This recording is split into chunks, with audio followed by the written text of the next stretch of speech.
Igal Eesti inimesel on eranditult iga päev eesti keele päev. Suuremal osal meist siin Eesti Vabariigis on see ühtlasi emakeelepäev. Ehk siis me oleme need, kes näevad unenägusid eesti keeles, kes tunnevad ja hingavad eesti keeles. 14.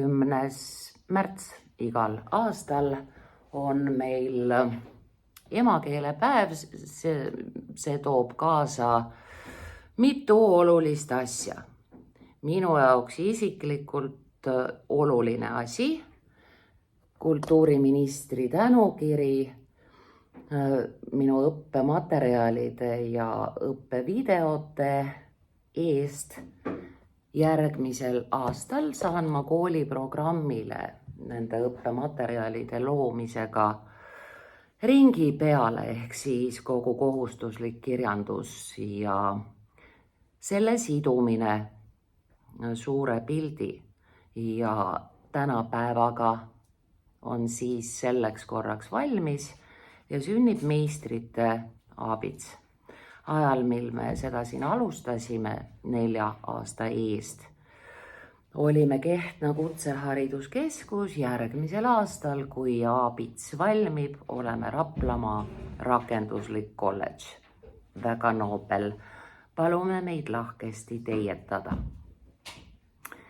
Mis puutub emakeelepäeva etteütlusesse Eesti Rahvusringhäälingus, siis see on nüüd see teine asi, mis tuleb meile kõigile juba päris palju aastaid.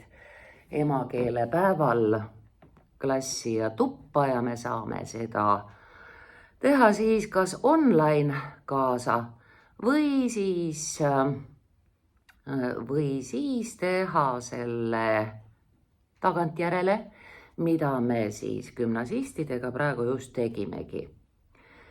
Ma võin kinnitada, et laused, 4 pikka lauset selles etteütluses on keerulisemad kui need, mida ma oma suures õpetamise kires moodustan. Ühtlasi võin teile lohutuseks öelda, et lubatud on paralleelsed variandid, see teeb hindamise palju sõbralikumaks, liberaalsemaks, lootust andvamaks, nii et ei ole hullu kedagist. Me kirjutasime äsja selle etteütluse gümnasistidega ära, tegime ristpiste, sest muidu peaks üks õpetaja kõiki neid töid järjest lugema, ei ole vaja kõiki asju maailmas pähe õppida. Seda enam, et tekst on üsna dramaatiline ja tänapäevaga seotud. Niisiis, õnnitleme siit Raplamaa rakenduslikust kolledžist selle aasta võitjaid. Meil on olemas info, et selle töö tegi kaasa, nagu te näete, peaaegu 11 000 inimest. Mis minule väga meeldis, tõsiasi, et enne selleks etteütluseks enesemobiliseerimist olid üles riputatud selles samas keskkonnas ülitoredad keeletestid. Ma panin need tuuri, ehk siis teie jaoks salvestasin nad ära. Saame aeg-ajalt lisaks elusale ja elulisele eesti keelele tegeleda päris tehnikaga, nagu mehaanikud muiste. Niisiis etteütlus Rahvusringhäälingus sai loetud ette niiviisi, nagu näete, ja võin öelda, et 3 korda kiiremini kui meie siin oma humaanses eesti keele klassis.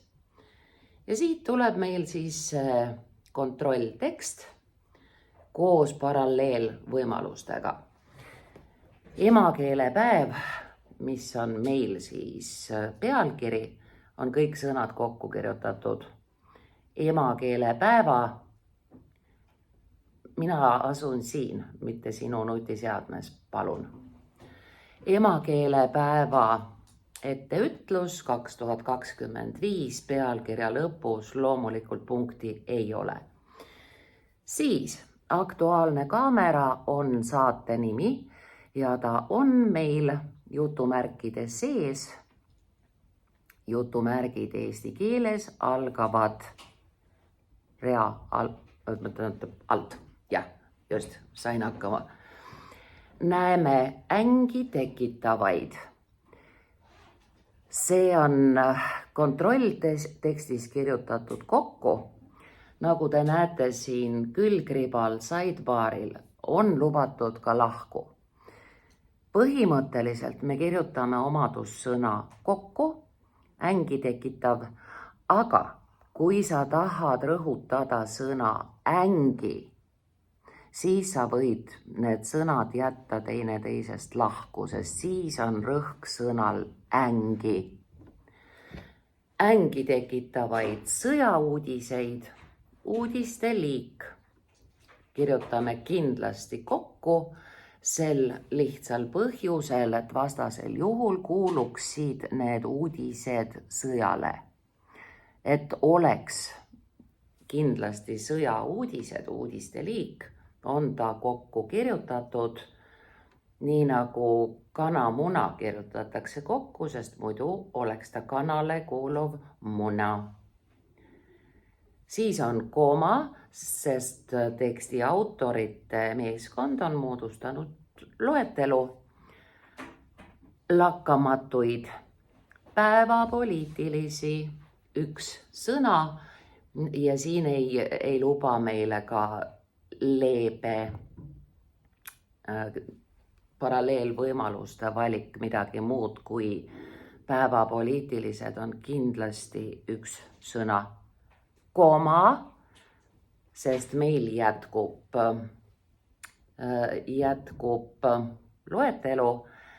Paralleelvõimalusena on pakutud, et sul võib olla semikoolon koma asemel, ehk siis punkt-koma variant.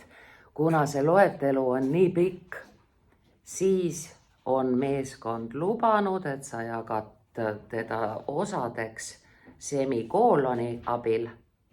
Aga lihtsalt koma on ka väga hea. See on esimene valik ka. Kuuleme väikese võitu, üks sõna.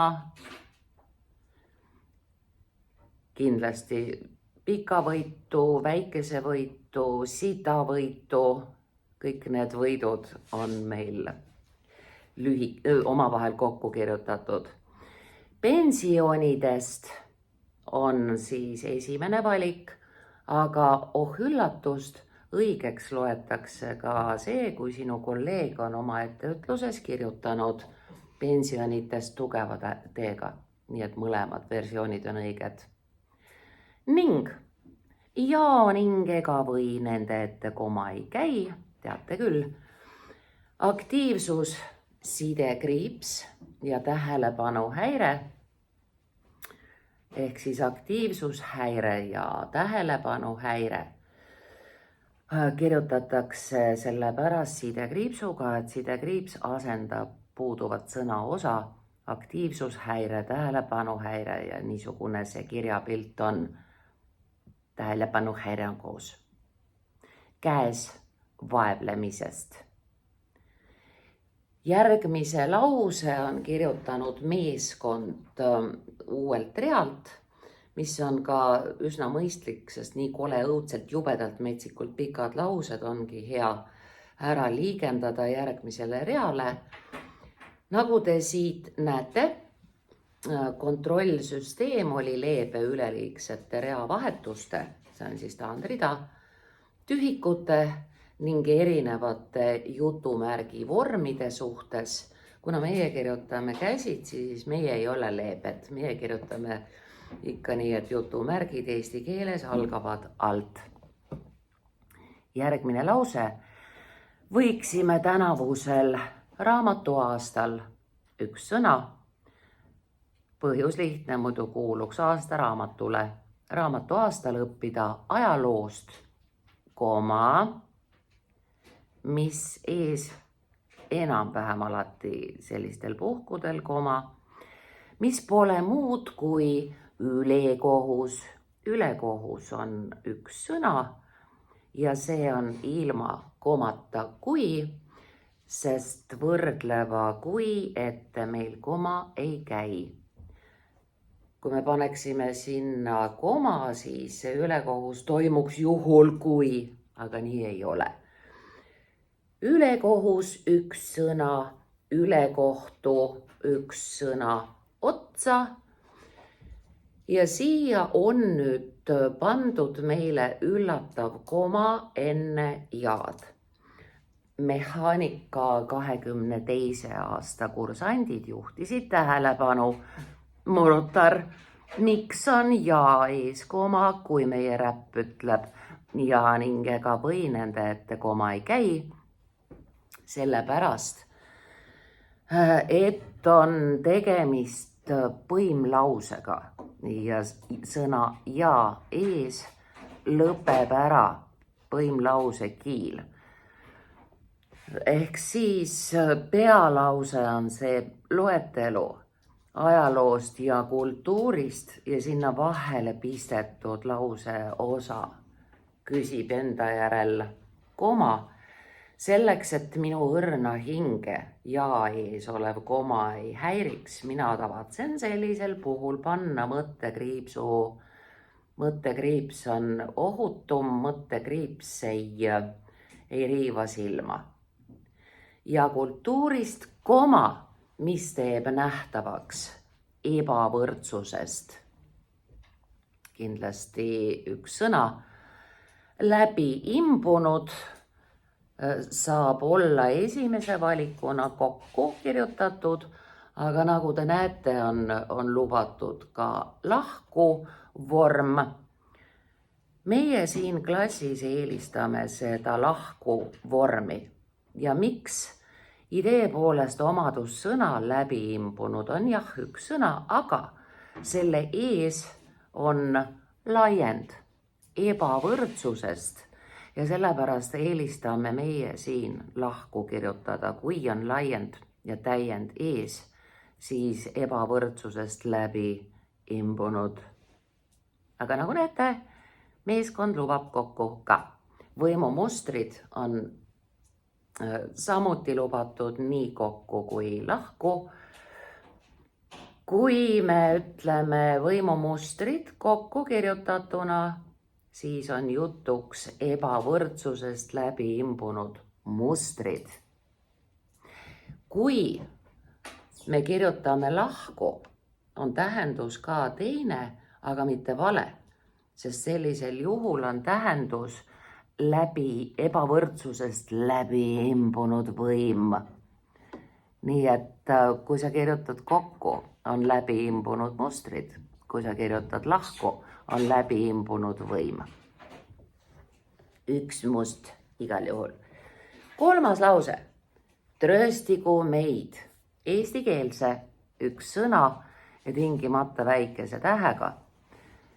Keel, rahvus ja omadussõna. Eesti on alati väikese tähega. Eestikeelse kirjasõna, üks sõna. Rikkalikkus, kindlasti 2 kaad, see tähendab sõnas kokku täitsa lausa suisa 4 kaad. Kui on 1 kaaga rikkalikkus, siis see on sees, ütleb kääne, aga meil on nimisõna, mis rikkalikkus 3. kuni 7. vältes. Rikkalikkus, koma, meeldigu siis. Modernne, 2 n-i. Sõnast modern saame 2 n-iga omadussõna modernne, mida me siis kääname modernse, modernset ja nii edasi. Modernne või ja ning ega või nende ette koma ei käi. Traditsiooniline, keskel on i, mitte mingil juhul jöt. Traditsiooniline proosa, koma, sest me muudkui loetleme, mis siis meeldigu. Žanri kirjandus, üks sõna, kirjanduse liik, muidu kuuluks žanrile. Niisiis, žanri kirjandus, koma. Ühismeedia luule, see on üks tore sõna. 3 sõna kokku, sest ühest küljest on meil ühismeedia, sotsiaalmeedia, igal juhul üks sõna, meedialiik ja kuna luule, mis sünnib kusagil feissarites, instades, on eriline luuleliik, siis ka see läheb selle ühismeediaga kokku, saame niisuguse rongi. Ühismeedia luule meeskond siiski lubab sellega lahku jätta. Koos on palju õigem, parem, täpsem. Või räpplüürika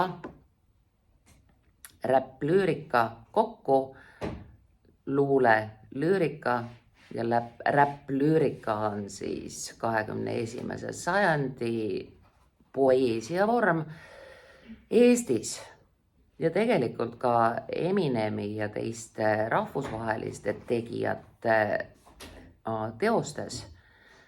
Räpp-poeesia on üks ägedamaid, sisukamaid, sõnumit kandvamaid, kujundlikumaid ja leidlikem luule üldse. Mulle väga imponeerib. Kuulake, kuidas laulab Sam, millest räägib Nublu ja polegi vaja kommentaare. Ülivägevad noored härrasmehed, muide. Räpplüürika kooma, e-raamatud, nende vahel on meil siis nii nagu ka e-posti vahel sidekriips, sest kui sa kirjutad ilma sidekriipsuta, siis tuleb natukene värd ja võitu sõna, järelikult siis sidekriips päästab päeva. E-raamatud või tekstid iidvanades. Iidvanades on kindlasti üks sõna, see on nii väga vana, et seda ei saa lahku kirjutada. Küll aga on nüüd lubatud interpunktsiooni ehk siis kirjavahemärkide asjus 2 varianti. Iidvanades koltunud, seal vahel võib olla koma. Mis on niisugune nii ja naa? Kui me kirjeldame objekti erinevates rakurssides, iidvana, see on ajaline aspekt. Koltunud, see on tõsiasi, mis selle paberiga on juhtunud. Me klassis 204 pigem siia vahele koma ei pane, aga leebe tiim lubab siia koma. Iidvanades koltunud katekismustes, see on pühakiri, teate küll. Ja viimane lause, suhteliselt päris õudselt keeruline. Tänavu möödub noor Eesti, I bet mitte keegi teist ei pannud siia vahele sidekriipsu. Sina panid? Nii tubli.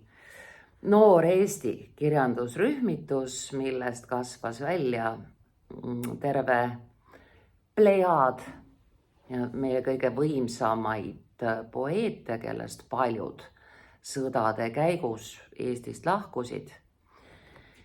Niisiis noor suure tähega, Eesti suure tähega, seal vahel lisaks siis ka sidekriips. Ja lubatud on ta kirjutada, näete, ka jutumärkide sisse. Ma arvan, et jutumärgid nii siin paralleelvormi kui Chuck Norrise ees meeskonnal kindlalt olid eestikeelsed, ehk siis algasid alt. See, et viskus üles esimene jutumärk on roboti teene. Seda jama korraldab meiega programm. Aga me kirjutame käsitsi, järelikult meil on jutumärgid ikka algusega alt. Noor Eesti esimesest albumist number paluti meil kirjutada sõnadega 120 aastat. me kirjutame eesti keeles kokku, nagu teate, teistkümned, kümned ja sajad suuremad arvud käivad lahku. Nad ei mahu kokku, nii suured on. Et kui te juhuslikult elus kohtate põhjust kirjutada miljoneid, siis on 2 miljonit, nii et seda me iial kokku ei kirjuta. Harjutage aegsasti oma miljonite õigekirja. Nüüd pärast arvsõna 120 aastat esimene valik on komaga eraldus, aga teine valik on toredam, see on mõttekriipsuga ehk siis 120 aastat. Mina paneksin ka pigem sidekriipsu, nii et õige on nii sidekriips kui koma, peaasi, et mõni liiklusmärk seal ikkagi on. Seetõttu üks sõna, seetõttu, mistõttu, alati kirjutame kokku. Võiksime kiirtarbimiseks üks sõna, kiirtoit, kiirkeet ja kiirnoodlid ja kiirtarbimine üks sõna. Mõeldud vemmalvärsside, vemmalvärsid, värsside liik, naljoluuletused ja need me kirjutame kokku. Vemmalvärsside või Chuck Norrise anekdootide. Kuna tegemist on raamatu nimega, siis ta on eelistatavalt jutumärkides. Me siin käsitsi kirjutame kindlasti jutumärkide esimese poole alla ja teine pool üles. Nii on. Aga meie lahke žürii lubab kirjutada ka ilma jutumärkideta. Ehk see siis tähendab meil seda, et on lihtsalt anekdootide liik, Chuck Norrise anekdoodid. Kõrval, tähelepanu, vaadake palun, et teie kolleegil oleks kirjutatud sõna anekdoot õigesti, keskel on nõrk d, ei ole t. Anekdoot. Nii on. Ja samamoodi siis ka omadussõna anekdootlik, keskel ikka D. Kõrval ammutada vaimujõudu, üks sõna. Kui oleks lahus, siis oleks kummituse power, aga meil on jutuks vaimujõud. Piirkond kahe kõrva vahel. Meie oma kõrg kirjandusest, see on kirjanduse tase, kirjanduse liik, sellepärast juba on ta meil kokku kirjutatud, aga sõna lühitüve kõrg, see niikuinii üksinda ripakile jätta ei saa. Täisvorm on ju kõrge, nii et ei oleks poolik sõna üksi kurb, siis kõrgkirjandus käib kokku. Kui keegi soovib teha niisugusi katsetusi ise, siis siis saate esiteks sellelt samalt koduleheküljelt ennast lõbustada ERR keskkonnas. Teiseks, kui te soovite süvenenud analüüsi ja korduvaid vigu koos näidete ja täpsustustega, mille teie murutar teile siin ära tegi, siis ka see on Rahvusringhäälingus olemas, näete, koos keelereeglitega. Ja mina ootan väga järgmise aasta keelepäeva sel lihtsal põhjusel, et see annab motivatsiooni, jõudu, tahet vastu pidada Eestis edasi eestlasena, eesti keelt õpetada ja siin riigis toimuv välja kannatada, sest mitte kusagil mujal maa peal paradiisimaid võimalusi tegelikult ei ole. Me käime igal pool turistidena, laseme ennast illusioonidel hullutada. Aga kui sa asuksid Stockholmi tööle kiirtoidurestorani, kõik sõnad kokku, või siis läheksid Tenerifele delfiinipotitajaks, siis sa ei ela hotellis, sa ei ela kruiisilaeval, siis algab argipäev ja olgu ta parem Isamaal. Kallimusi, pai!